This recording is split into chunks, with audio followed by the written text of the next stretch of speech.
പാതിവില തട്ടിപ്പ് കേസിൽ അറസ്റ്റ് ഭയന്ന് NGO കോൺഫെഡറേഷൻ ഡയറക്ടർ ബോർഡ് അംഗം രാജ്യം വിട്ടു.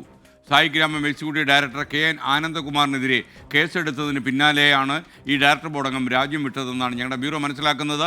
ശ്യാംകുമാർ കൊച്ചിയിൽ നിന്നും ടെലഫോണിലുണ്ട്. Shyam, good morning. ശ്യാം, എപ്പോഴാണ് ഇദ്ദേഹം വിദേശത്തേക്ക് കടന്നത്?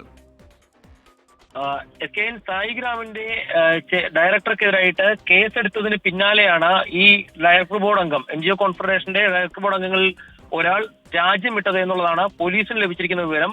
ഈ തട്ടിപ്പ് കേസിലെ പങ്കുമായി ബന്ധപ്പെട്ട് ഡയറക്ടർ ബോർഡ് അംഗങ്ങളുടെ മൊഴിയെടുക്കാൻ പോലീസ് ശ്രമം നടക്കുന്നതിനിടയിലാണ് ഇയാൾ രാജ്യം വിട്ടു പോയതായി പോലീസ് അറിയുന്നത്. ഇതോടെ നടത്തിയ അന്വേഷണത്തിലാണ് കേസിൽ കൂട്ടുപ്രതിയാകുമോ എന്ന പേടി വന്നതിനാലാണ് രാജ്യം വിട്ടതെന്ന മറുപടി ഇയാളുടെ ബന്ധുക്കൾ പോലീസിന് നൽകിയിരിക്കുന്നത്. ഏതായാലും ഇയാളോട് തിരികെ നാട്ടിലേക്ക് എത്താൻ പോലീസ് രേഖാമൂലം ആവശ്യപ്പെടാൻ പോവുകയാണ്. അതിന് നോട്ടീസ് നൽകുമെന്നാണ് പോലീസ് അറിയിച്ചിരിക്കുന്നത്.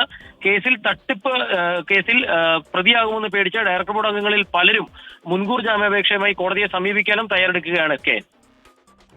Thank you Shyamkumar.